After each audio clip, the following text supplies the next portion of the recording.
விழுப்புரத்தில் அதிமுக பொதுச் செயலாளர் எடப்பாடி பழனிசாமி சுற்றுப்பயணம் மேற்கொண்டார். அப்போது பேசிய எடப்பாடி பழனிசாமி, விக்கிரவாண்டி சட்டமன்ற தொகுதி எப்போதும் அதிமுகவின் கோட்டை.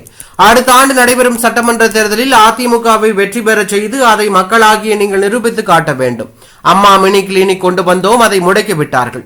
புரட்சி தலைவி அம்மா தாலிக்கு தங்கம் திட்டம் கொண்டு வந்தார். இன்று தங்கம் பவுன் 60,000 ஆகிவிட்டது, அதையும் நிறுத்திவிட்டார்கள். மாணவர்களுக்கு மடிக்கணினி வழங்குவதை நிறுத்திவிட்டார்கள்.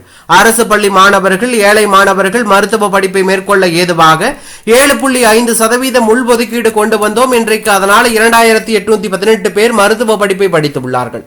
இதுதான் சாதனை. இன்றைக்கு இப்படி ஒரு சாதனையை திமுகவால் சொல்ல முடியுமா? மகளிருக்கு உரிமை தொகை கொடுத்து விட்டதாக ஸ்டாலின் பேசுகிறார். எப்ப கொடுத்தீங்க? அதிமுக சட்டமன்றத்தில் தொடர் கோரிக்கை வைத்ததால 28 மாதங்களுக்கு பிறகு கொடுத்தீர்கள். இப்ப கூடுதலாக 30,000 பேருக்கு தர்றாங்களா? தேர்தலுக்காக பெண்களை ஏமாற்றுகிறார்கள். கருணாநிதி, ஸ்டாலின், உதயநிதி, இப்ப இன்பநிதி வந்து விட்டார். இது என்ன மன்னராட்சியா? குடும்ப ஆட்சிக்கு முடிவு கட்டும் தேர்தல் 2026 தேர்தல். ஜனநாயக முறைப்படி நடக்கும் கட்சி அதிமுக. அதனால்தான் சாதாரண விவசாயியான நான் உயர் பதவிக்கு வந்துள்ளேன். மாணவர்களுக்கு கல்லூரி திறக்க பணம் இல்லையா? ஆனால் உங்க அப்பாவுக்கு எழுதாத பேனாவை நடுக்கடல்ல வைக்க 82 கோடி செலவிடுவீங்களா? உங்க மகன் கார் ரேஸ் நடத்த 42 கோடி செலவு. நம்மளுக்கு சைக்கிளுக்கே வழி இல்லாத நிலையில கார் பந்தய தேவையா? நான் துரோகம் செய்து விட்டேனா? அதிமுக சட்டமன்ற உறுப்பினர்கள் என்னை தேர்வு செய்தார்கள், நான் முதலமைச்சர் ஆனேன். நம்பிக்கை வாக்கெடுப்பின் போது நீங்க என்ன பண்ணீங்க?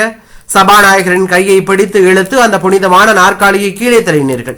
திமுகவினர் செய்த செயல்களை மீறி நம்பிக்கை வாக்கெடுப்பில் வென்றோம்.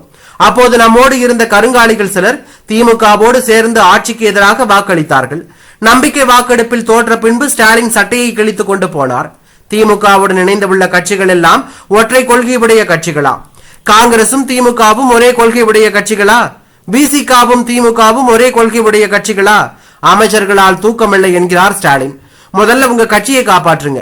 ஆட்சி காலம் முழுவதும் கும்பகர்ண தூக்கத்தில் இருந்தார் ஸ்டாலின். தற்போது தேர்தல் வருவதால் முழித்துக் கொண்டு மக்களை சந்திக்க வருகிறார் என்று பேசியுள்ளது பரபரப்பையும் அதிர்ச்சியும் ஏற்படுத்தி உள்ளது.